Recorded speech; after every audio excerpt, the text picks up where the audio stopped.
Fresh Kid Yugi tuli wano tuli basanyufu nnyo okubeera nga mukwano gwange ate muyimbi munnange yasobodde okuyita mpozeko ne muganda wange.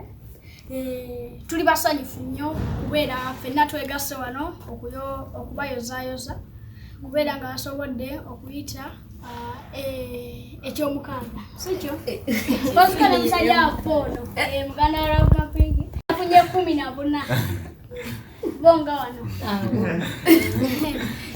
Okay, hello, Amanya Rahma Pinky.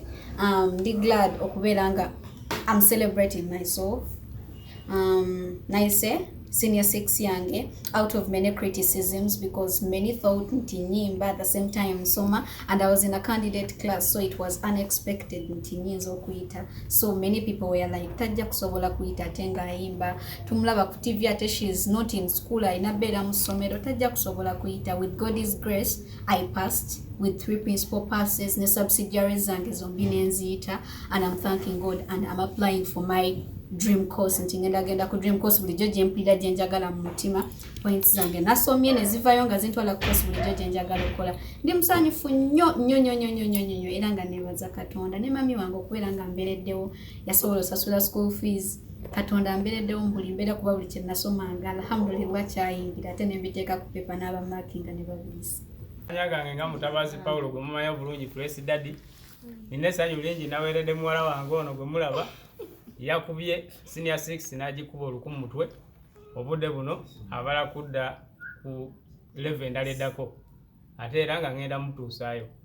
Nina essanyu ne bafaani baffe bonna okuba nti mutubeereddewo mu buli mbeera yonna yadde nga ebyokusoma tebibadde byangu mu kaseera kano aka korona.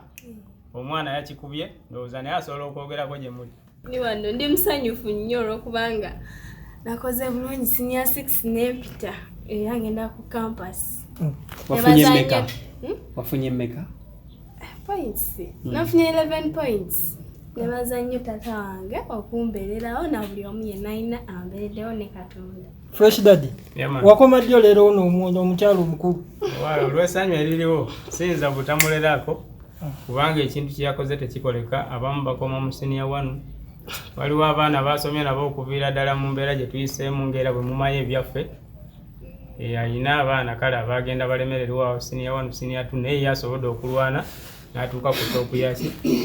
Fresh Daddy, yono muwala wo omukulu mu baana bo bwe wakazala ye mukulu? Ye muwala omukulu. Fresh mami yakitegeddeko nti ebigezo bya senior 6 byakomyewo? Akitegeddeko era tubadde ku simu naye nga musanyufu nnyo. Tujaganyiza ku simu kubanga ali walako. Amanya Hajati Afwan Nayiga, Mama Rahma Pinky omuyimbi. Okusooka danso okwebaza Lowe ekitiibwa asobozesezza muwala wange okubeera nga atuuka ku buwanguzi oba okumalako ebibuuzo bya senior 6. So nga tebibadde byangu saidi ye nti tubadde mu mbeera ya kazigizigi, mbeera ya COVID etunyigirizamuko okutwaliza awamu, naye nebaza Lowe ekitiibwa okubeera nga amusobozesezza okubeera nga atuuka ku buwanguzi. Nebaza ne mutabani wange Bastu Seruwo okubeera nga naye atuuse ku buwanguzi okubeera nti naye ebibuuzo bya senior 6. Bannange ndi musanyufu nnyo eri abaana bange. Mpulira essanyu ly'amaanyi nnyo kubanga tekubadde kwagala kwange wabula kwagala buyinza bwa Allah yekka yansobozesezza. Kaseera kabadde kazibu nnyo naye nsobodde okubeerawo mu mbeera yonna n'entuuka okubeera nga nange ntuuka ku buwanguzi bw'okusanyukirako abaana bange. Nga mubirabye tebibadde byangu ebintu bya 2020. Challenges zibadde nnyingi naye nebaza Mukama nti I managed to pass era kati wendi I qualify to go to campus. Era abadde nkyagala nnyo. Nebaza nnyo tata wange okumbeererawo, nebaza ne Katonda. Buli muntu yenna alina contributings okulaba nti enfuna like kale intuuka waneeno kukintu. Namwe kennyini abayise. Namwe kennyini abayise tubeebaza. Bonna abayise. Ate era ngenda nze bakuba. Nze ni mupifo naye ate nja bavuga mpola mpola ku pace. Ojjafuna obuna Ase mulaba. Njafuna 10 n'okudda waggulu. Mudde ku nveewo. Ze Bastu Seruwo era ndi musanyufu nnyo olunaku olwaleero okubeera nga mpise bulungi ebibuuzo byange ebyo senior ey'omukaaga era nebaza nnyo Mami Nayiga ambeereddewo nnyo mwebaza nnyo ne dadi wange kitiibwa Kideeri Katonda kuba yatusoboseza okuyita ebibuuzo bino tebibadde byangu nga bemwalaba embeera ebadde musoma leero enkya ne babazaayo nitwebaza nnyo Katonda atusoboseza okuyita ebibuuzo bulungi ne baganda bange baniino. Personally, mbadde n'okusomozebwa kungi because mbadde ne career at the same time nga nina okusoma at the same time nga tulina n'ogoberera amateeka ga president. So tubeera waka and sijja balima nti ebiseera bye mbadde waka mbadde nnyo ku kusoma because ebiseera bye tubadde ng'ewaka nga bwe baleeta that pandemic nti muddeyo mu lockdown nga focusinga nnyo ku music career yange because nali newayo nti wembeera ewaka ngenda focusinga so much on music. So nga mbeera ewaka ne focusinga ku music ate nga tubeera nnyo ewaka so nga tulina limited time ebeera ku ssomero so ate nga wembeera ku ssomero era at times nvaayo nenzirako ewaka era okwasaganya music career so tebibadde byangu. I had many criticisms nga bagamba tajja kusobola kikola but thank God. Kale mbadde nkaluubirizibwa kale nga ndi ku ssomero bintu byokusoma winter bibadde binkaluubiriza okeera nebaza Mukama ti I managed to perform wadde mbadde nga kale sisaa kituukiriza bulungi nti izuuke buli kanaku nze okusomozebwa kwensanze mu kusoma kuneeno waliwo omusomesa abadde ankubanga nnyo ebigo naye ate right now mwebaza nnyo kuba yanfudde kino kyendi ensonga yankubanga nnyo nga suubira nti ne subject ye ngenda giyita teacher Masmus naye essaawa eno subject ye gye nasinze okukola obulungi nebbi era ndi musanyufu nnyo.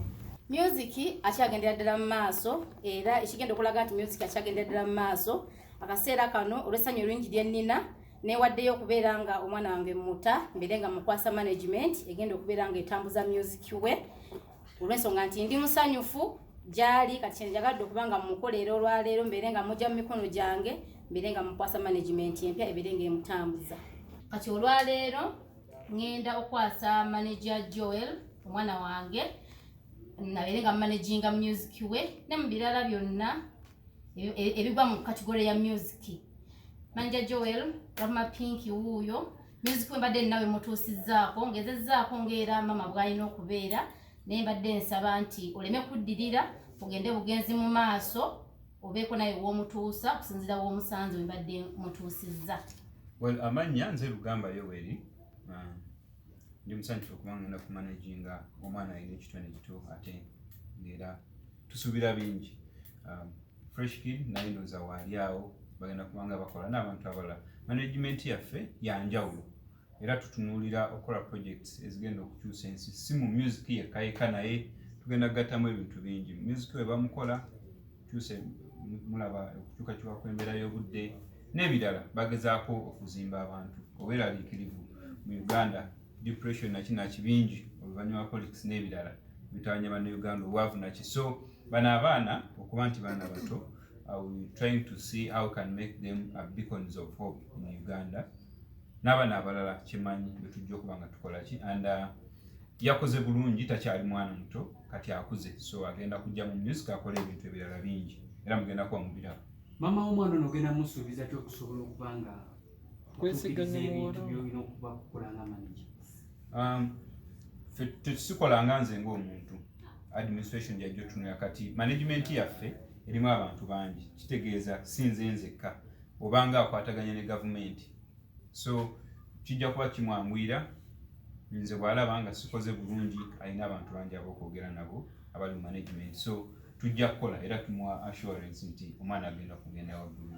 Ebiseera ebisinga bamanager musayininga birala temumala okusayininga abayimbi ne mukola birala?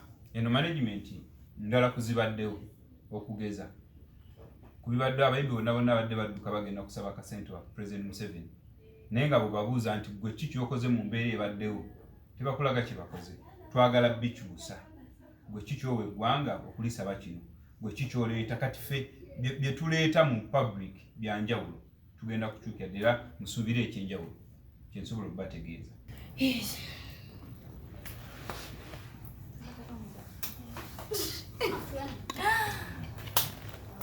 Haya basi.